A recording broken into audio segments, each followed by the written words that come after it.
Ciao a tutti, sono molto lieto di poter presentare questa intervista. Faccio una breve premessa ringraziando innanzitutto Eve Lorgen, thank you Evi, thank you so much, e ringraziando anche Antonio che mi ha aiutato a entrare in contatto con Evi, Ivano che mi ha aiutato a mettere i sottotitoli, anche se li abbiamo fatti in fretta perché sono tra un viaggio e l'altro, sono appena tornato dal Sud America, sto andando nei Balcani, e Vania naturalmente che è stata inviata dal Pleroma per aiutarmi a quanto pare, e sono molto contento di poter presentare questa informazione, per quanto sia un'informazione terribile, probabilmente la più terribile tra tutte, perché quello delle relazioni interferite dagli arconti, dagli alieni, è veramente un tema truce, che chi ci è passato sa che cosa significa. Io quando ci sono passato, come ho detto nel video che ho già fatto sui libri di Evi, sono momenti veramente di tortura, di incubo totale, che quando vi passai credetti di essere l'unico, comunque che non fosse una circostanza così comune, mentre poi indagando la natura di queste realtà mi sono reso conto che è una strategia di drenaggio di LUCE da parte degli arconti sempre più comune, che si va intensificando sempre di più e che fa leva sull'impossibilità praticamente da parte dell'essere umano di sottrarsi all'amore. È probabile che l'amore sia semplicemente un codice informatico di Matrix, come dice Minkowski. È probabile che sia il collante che tiene insieme Matrix, perché le persone amandosi l'un l'altra stanno insieme, partecipano molto attivamente al videogioco e provando questo tipo di sentimento che poi ne porta insieme molti altri, porta insieme molte altre emozioni, molti altri sentimenti e pensieri e azioni, fa in modo che le persone si uniscano, facciano famiglia, si riproducano e mandino avanti il videogioco. Per cui loro, facendo leva su questo collante che tiene insieme Matrix, riescono a organizzare, sabotare, deviare, interferire, influire le relazioni, facendo in modo che una delle due persone all'improvviso diventi completamente un'altra, e quella che invece rimane come tale, come era, rimane completamente spiazzata, rifiutata, abbandonata e con l'impossibilità di consumare il sentimento in maniera normale, diciamo. Per cui subentra una sofferenza assurda, lancinante, che qualora viene interferita da loro, soprattutto quando viene interferita da loro, si trasforma in un vero e proprio incubo, in una ossessione, in un inferno vero e proprio. E la persona che viene attaccata dagli arconti per soffrire a questo scopo non ha veramente nessuna maniera di potersi cavare fuori da questo incubo, perlomeno per un bel po'. Noi abbiamo un sacco di operatori che possono aiutare, che ti possono far fare delle sedute di ipnosi, di cambio olografico, di transurfing, di riprogrammazione del subconscio e via dicendo, però c'è un dolore e una macchina interiore che va avanti da sola nonostante tutto e alla quale tu non ti puoi opporre in nessuna maniera.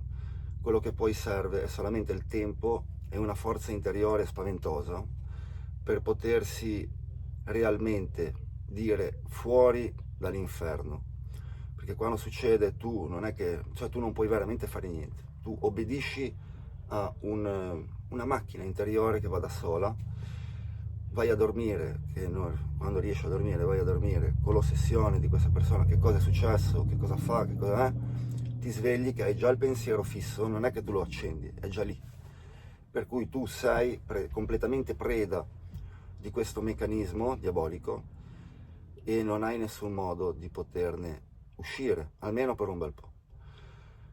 Perciò, come dice Eve, loro lì in America è da un bel po' che hanno già dei gruppi di sostegno, di supporto, in cui le persone che sono coinvolte nel morso d'amore o nel lato oscuro di Cupido si sostengono a vicenda, si confrontano, si aiutano, e sarebbe opportuno fare una cosa del genere anche in Italia. Nel mio gruppo di Telegram questo credo che sia possibile, ci sono molti operatori che si sono già resi disponibili ad aiutare coloro che stanno andando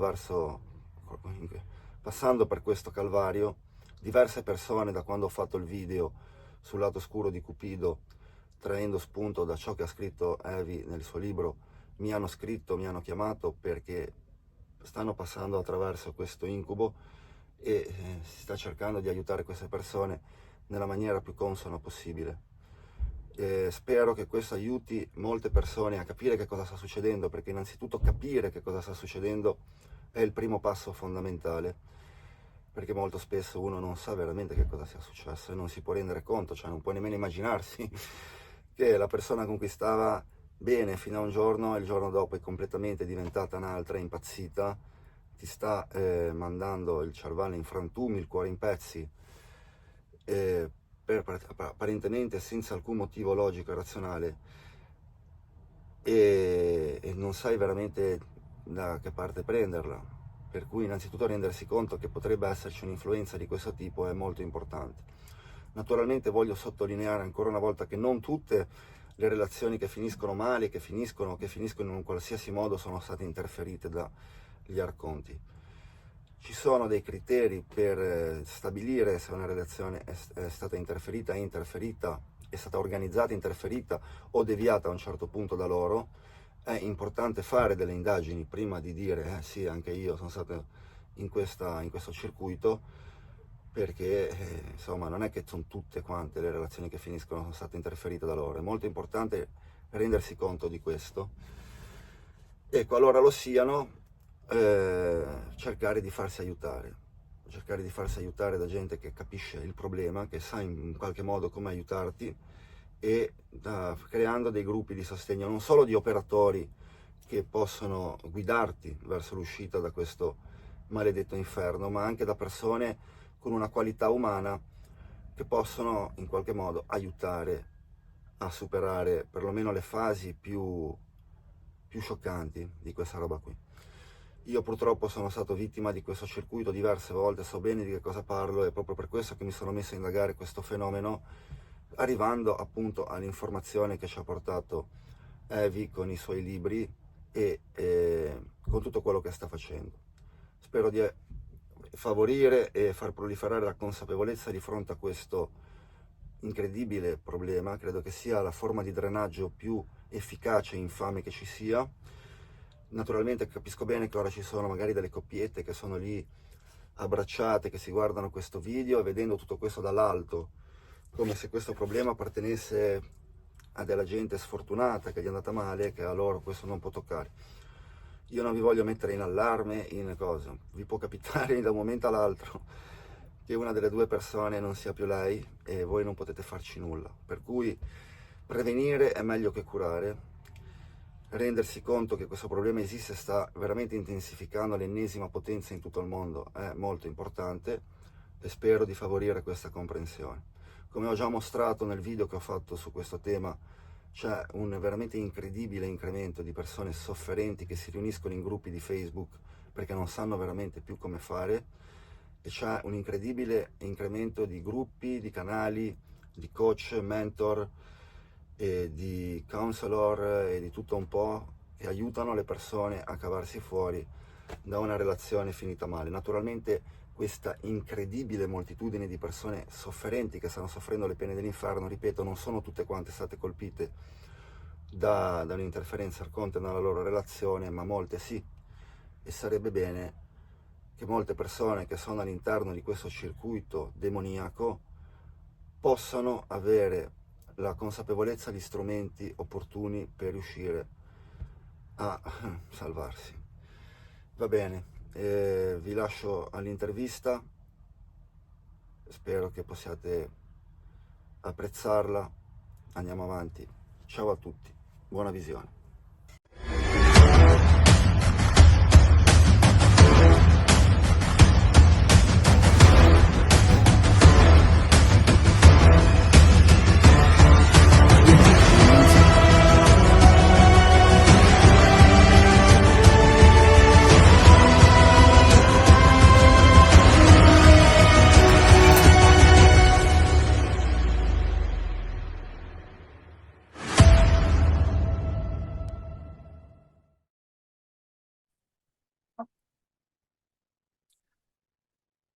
Okay, we are. Hello, Eve. Nice to see you, and I am very, very happy to have you here. Thank you so much for accepting my interview. So let's start with the presentation of you, who you are, how you got to these informations, and which is your trajectory of studies, what you do. Okay. Well, try to make it short. I really discovered these unusual experiences were happening related to not only what extraterrestrials, or what people think are extraterrestrials and aliens who visit them, abduct them in different ways, but it was that subpopulation who had many reports that included more than the traditional abduction scenarios that we learned about, let's say, in the 90s and in the early days. And it involved what we call like a type of orchestrated love obsession dramas with high emotional roller coaster types of scenarios.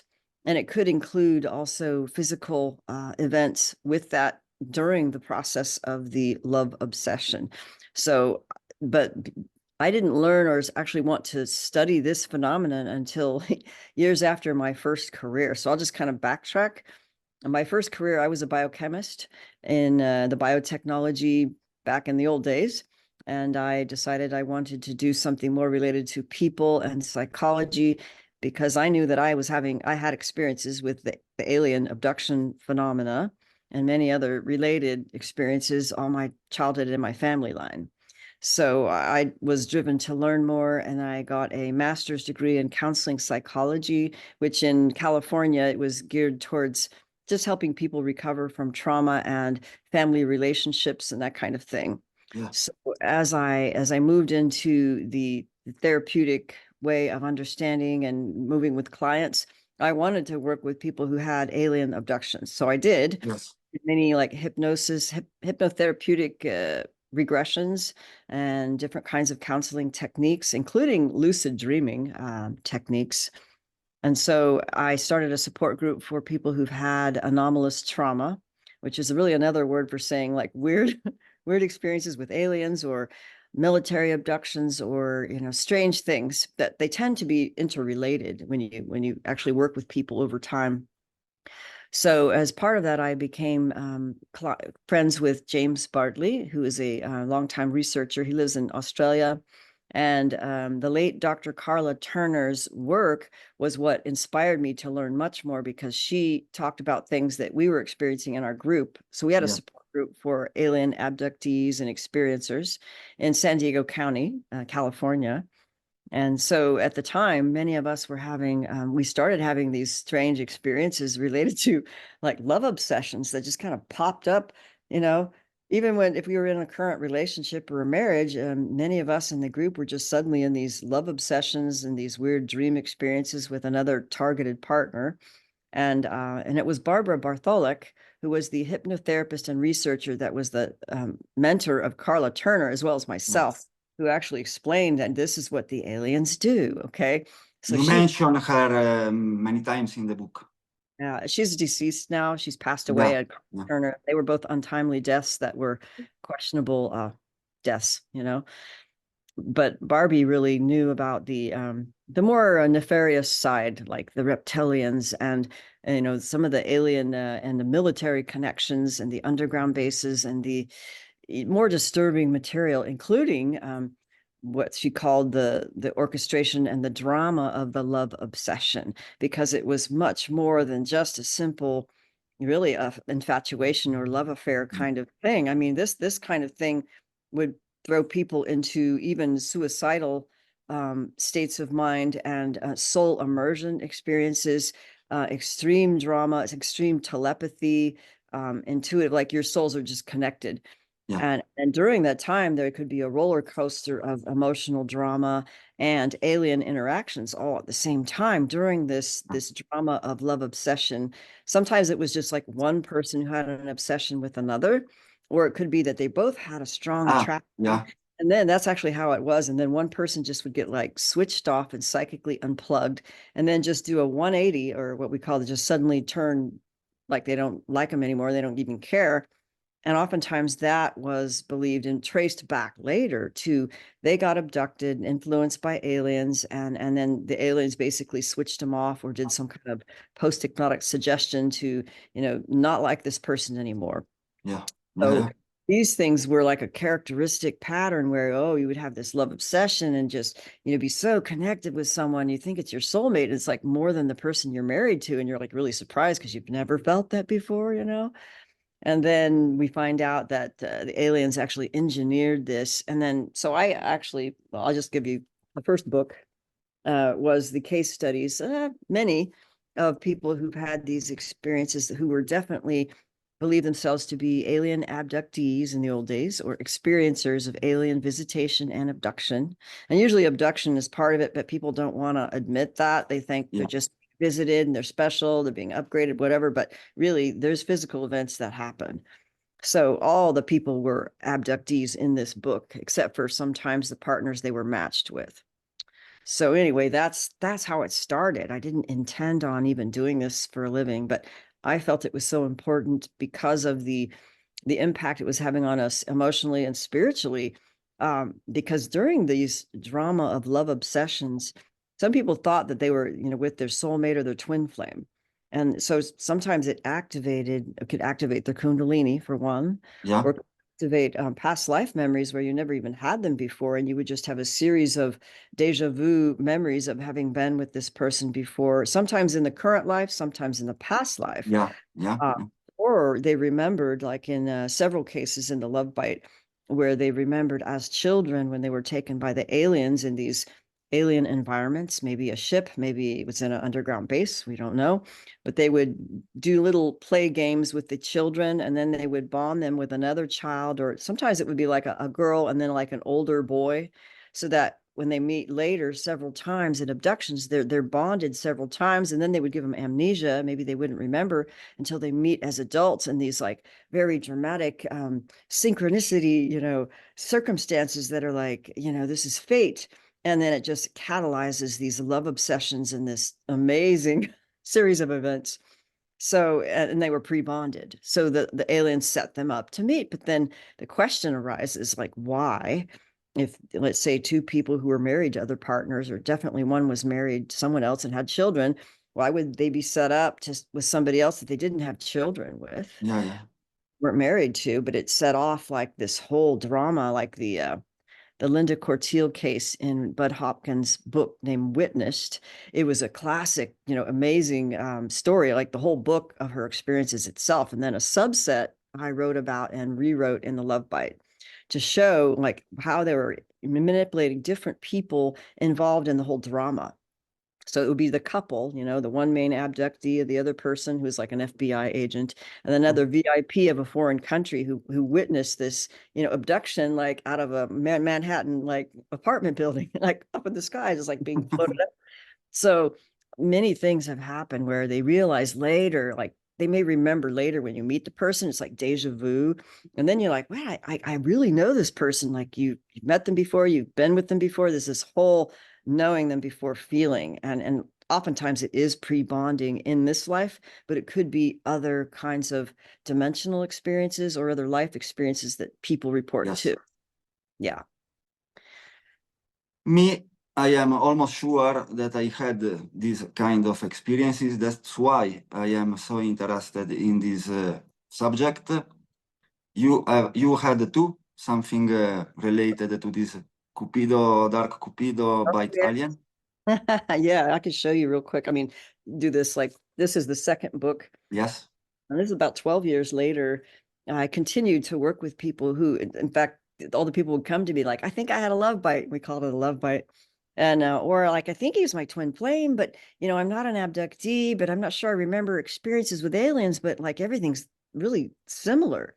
So many cases in this dark side of Cupid were with people who may or may not have had the alien experiencer or abduction thing, but many of them have. Oh, there's balloons. I don't know, they sometimes happen. Is that on your end? That's really weird. Very weird, yes.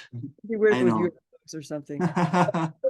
So that one, after interviewing so many people over the years, like 10 plus years from the first book, I thought that, okay, this is an energy vampirism, which Barbara Bartholick had told me years ago. She said, no, this is, the aliens, it's an emotional harvesting, energy harvesting. And it's not just emotions, it's sexual energy, kundalini energy, life force, as well as human physical pain, by the way. Or they do this combination, this organization of meetings, because then someone suffer the hell, and they eat this sufferance. It's like this. Yeah. Exactly. This is the why they do that. Yeah. And later we actually found, like with people who are very clairvoyant, they actually perceived, beings visiting them and then doing energy manipulations and taking energy out through their spine, or with implants. I think the implants would be placed so they could trap energy, and then they could take energy in certain ways. Like a portal. Yeah, yeah. So that one, and then in the book itself, what was the noticeable was the high, let's say, supernatural paranormal element of a relationship that was just beyond normal.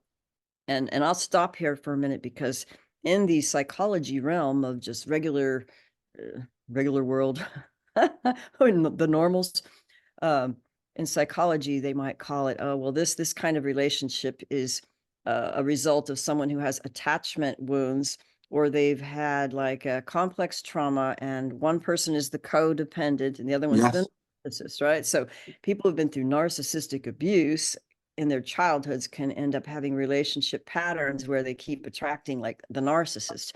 So someone with narcissistic tendencies can match many of the behaviors noted in the book.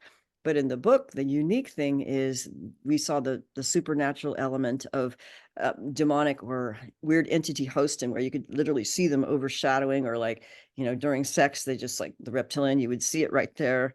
And then UFO activity, unusual alien stuff, or associations that suggested there was a connection with something else other than just trauma. So I just wanted to make that clear, because people would think, oh, you're just, making this up, but it's not. No, let's also make clear that there must be some elements to say this is a relationship which was interfered by aliens. Because then people think that every time they broke up with their partner, or every time something happens, are the aliens. Let's say this not every time, and not all the people are breaking up because the aliens. Sometimes it happens, and you described the circumstances that must happen to say this is an alien interference. Yes. Is correct? Yes. I mean, there's usually more circumstantial or anecdotal evidence if one knows what to look for and what questions to ask. And this is where really my work came in, where I'm asking a little bit different questions now, like in my questionnaire. And people in the field of the ET visitation, they tend to have more of an enthralled interest in, it's almost an entertainment value, where they get caught up in the narratives of like ET history, what star systems they come from. How do you feel about not being, you feel like you're not from this world, and it's not based on associations and derivations. That's forensic to discover what is complex trauma in your history, your family history, and associations with what I believe now, and this is not very popular, what we call it, the occult, Illuminati bloodline, family associations, or military industrial complex, government, the spooks, the alphabet soup agencies, or cults such as satanic ritual abuse. Yes. Very overt, but sometimes there's an association in the family line or genetics that these beings want that for some reason. They already lay claim for some reason, and maybe they're also like working with governments. And there's this big thing in the US about, oh, the alien grays or whatever made a deal with the US government. And I think it's more than just the US government, but yeah, sure. Family lines, and they say, okay, well, you could take our citizens, we give you permission. And then they just go and take who they want for their own reasons. And I don't think they've disclosed their whole agenda. I think they're very deceitful, especially the ones that create the energy vampirism, the high drama, the medical issues, and they're hiding their tracks and pretending to be false light, many of them. So that's my complaint, because I've seen so much deception that I'm very skeptical now about their benevolence, so to Yeah, speak. yeah. But in your opinion, benevolent beings are doing anything in this world for us? You know, I have had visitations with benevolent beings. Okay. It's One important to... one believed to be an angel who was actually intervening on a very near-death kind of thing, whatever. So I think there are good ones, but in my experience, the good ones interact spontaneously. Spontaneously. You can't just call them and, you know, my good being's going to come. That tends to be a spirit or a spirit guide. And then you don't know what game they're playing. So my Yes. thing, if they're truly benevolent, they're like a really high order being, they don't come just when you want to and you call on them. They know when they need to come. Exactly. And they Yeah. don't need to be called. Exactly. Exactly. Yeah. Yeah. What I It's think. very important to make these people understand, because in Italy or everywhere, people are still making invocation, ritual, ceremony for these good beings. And I don't think that they are really calling good beings, but malevolent beings which are pretending to be good. Yes. And they That's could what they do. that way. Yeah, they could show up as beings of light. And in fact, I think we mentioned this on an email, or that Dr. Corrado Malanga, Yeah, sure. University of Pisa, I think he's now retired, but he had a whole like series of, you know, in-depth theories of what the aliens are doing and how they operate and the kinds of beings and what they look like. And so I corresponded with him and his colleagues years ago as well, and come to similar conclusions that how, you know, we understand how they're operating and what to do about it, really. So, Yeah. I know Malanga. I made an interview with him. I was talking with him yesterday. Oh, wow, that's great. Yeah. Yeah, he's a good man, a genius.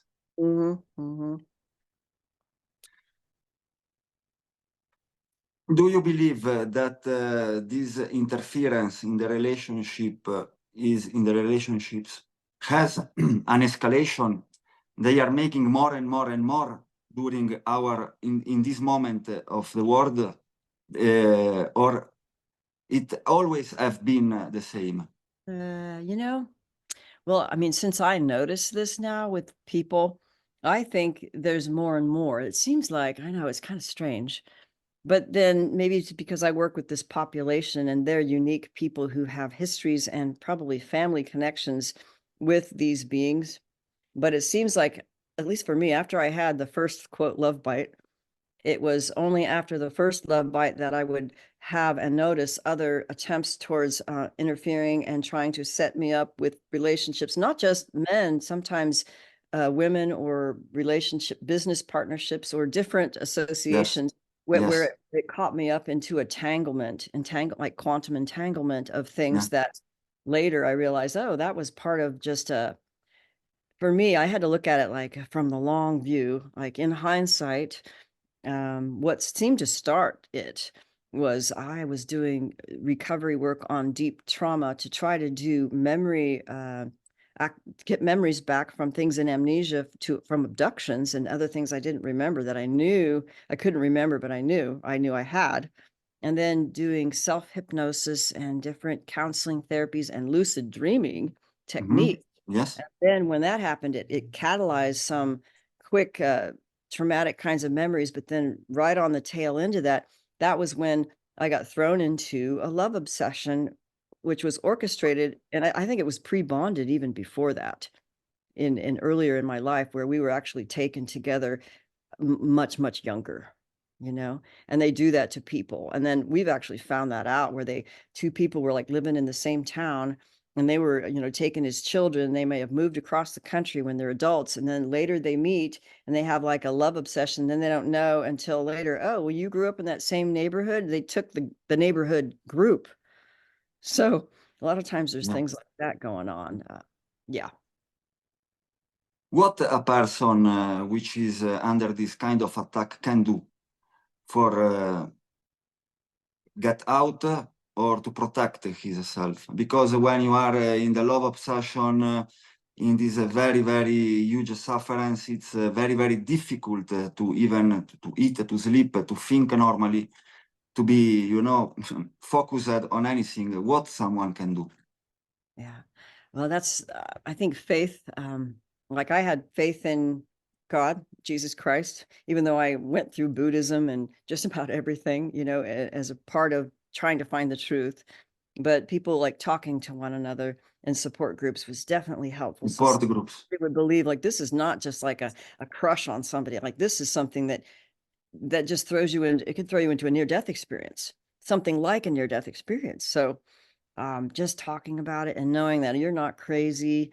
I believe for me, like faith, something greater than myself, like God, helped me understand that the obsession I was in, like in hindsight, this is like a trauma recovery process that it was some of my own wounds and misperceptions about myself and the other person that led me to desire something that was actually not good for me.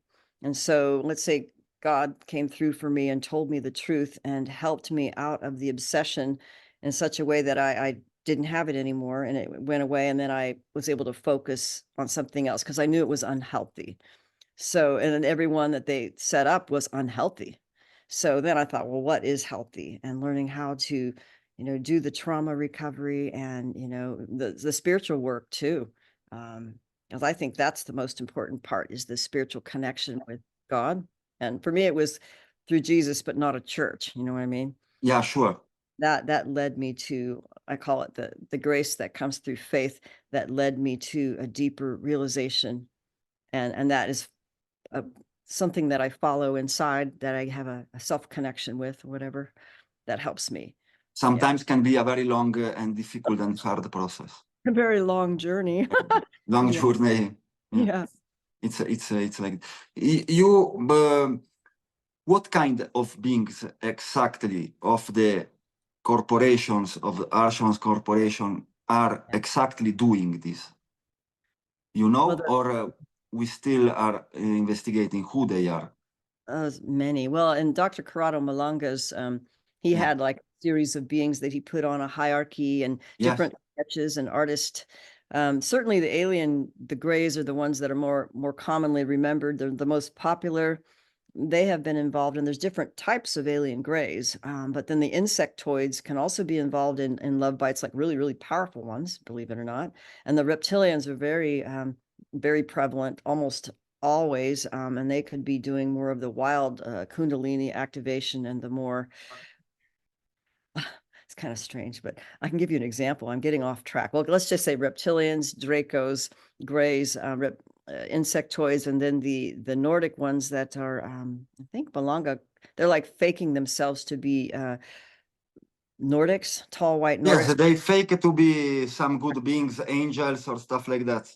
And they may be like really tall and all white and have different appearances. Like there's bird-like beings and strange velociraptor-looking beings and like the alligator face beings, and there's different ones that, and then there's incubus and succubus, and sometimes maybe you just see a human, but that human spirit might be an evil spirit pretending to just look human. So yeah, so there's many different beings who do this, and I'm amazed really at how many forms and shapes that they could take. Yeah. Yes. Oh, but I would just give an example. Let me just, it's a funny one, but it's kind of like weird. Because I interviewed many people who are outside of my book. Like they would come to me with their stories and I would write them on my website. And there was one woman I wrote about it. It was like the strip club thing. Like, I don't know what you call it in Italy, like, you know, the strip club where the ladies, you know, on the pole dancing without tops and like sexy, whatever, Sure. you know, shady operations. But who's actually her husband was like addicted to going to these strip clubs in New Orleans. And then he's like, his personality changed after a while and he got hosted by a reptilian, like he like semi-possessed and possessed, where actually his physical smell changed. And then when she was having sex with him, you know, like she would see the reptilian form like overshadow him like temporarily during sex. And then he would act like robotic and different. And she got really anemic, okay, because it was taking her energy. And she actually had anemia from being vampirized. And he wasn't sucking her blood, but it was like an energy prison that showed anemia in a blood test. So, but she later, like, she was really clairvoyant. She was like one of these amazing special people who was targeted really by a narcissist reptilian hosted husband who just, you know, it was bad. But she saw, like, clairvoyantly, she was able to perceive, her spirit was showing her the association with certain UFO craft that would be interdimensionally connected to like certain architecture and strip clubs and banks and different architectural buildings. And then there would be like lines of energy that would connect the building to the people that would open portals, so that, let's say, the stripper, who's like this whatever prostitute, would get hosted by having whatever lap dances or whatever with the clients. Interesting. And the clients would get hosted because the aliens were working through the prostitute, working through these like they were all linked up together. So these are like the clairvoyant perceptions of the connections between these things that happen on Earth, where somebody's they got an entity or they got hosted or possessed. You're starting to see weird stuff and feel weird about it, and they smell different. So you know, like, oh, there's a craft, but normal people may not be able to see it, but it's connected with the architecture, connected with the beings, and they're acting as portals. So that was pretty clear. And I have actually pictures on my website. I think it was called, I don't know, strip clubs and reptilians or something. It was quite an interesting case, but it was a serious case. And, you know, luckily that she became free and, you know, got free. And she did a lot of therapeutic work to discover connections in her early infancy, even with like a satanic priest who was trying to abuse her, but it wasn't able to get away with it. But there was like a curse. And so she had to undo the curse and do the trauma recovery of that incident. The portal. Yeah, to get clear from all the influences that we're accessing. Yes. Yeah, it gets complicated in like therapy, but that's how we regain our power too. Yeah. Yeah. You mentioned in your book that mostly the spiritual people or people with open mind, with some spiritual tendencies, are more is more easy that they have been that they can be under the interference of the dark Cupido attack. Well, yes, they can. Sometimes, though, I think they're targeted because of a quality, just like what Dr. Malanga said, that, you know, the aliens will go after people who have souls because they have something Yes. that they don't have, they want. Okay, we agree on this. You Yeah, agree on this? Yes. yeah, they will try to manipulate, but then there's others who, let's say, who haven't dealt with their stuff and they have like a drug addiction or whatever, and then they're more easily hosted. Like, this is what me and James Bartley have spoken about, where there was I don't know, a group in Oklahoma where there was a reptilian wave of abductions, and a lot of it happened through the methamphetamine, crack, cocaine. It's a speed that they take and inject. It's a bad street drug. And that when they would take this drug, it opens up their dimensional awareness, but it opens portals inside so they more easily, so they could start seeing these things. And then they would host them and make them like a little crazy. And then they would get in love bites like with other people and create like this. Then you can't get rid of the demon. Like, it's like once you have sex with somebody who has a demon, sometimes that demon won't leave you alone until you do your prayers and do your clearing and your healing. Yeah. So it's like a spiritually transmitted disease, so to speak. With the demonic thing, yeah. Or the reptilian thing, you know. So. The most weird thing, most difficult to handle for the person which is under attack, his partner which is under possession of these beings absolutely don't recognize his her or his state and don't feel that it is interfered. They are very able to take your mind or also the control of your emotion in a way that you believe that this is all from you and not something interfered. Is true? Oh, yes. I mean, some of them actually knew. I think there was a case in the Dark Side of Cupid where one, because she showed me a picture of this guy and he was actually hosted by a reptilian, but he had reptilian hybrid genetics. So he had physical. Sometimes we believe if there's a genetic alteration that includes genetics of these other beings, then it's more easy for that person to have a hosting of that consciousness. So in that case, the guy actually had a different physical things show up that made he was like a hybrid, you know, but he knew it. but he knew it and would say things that would trigger her to show that he was in control. So, and I've had several cases, and usually they were people who've had like satanic ritual abuse or MK Ultra, and then they're being handled by one of these hosted, like love bite handlers, but they're like controllers.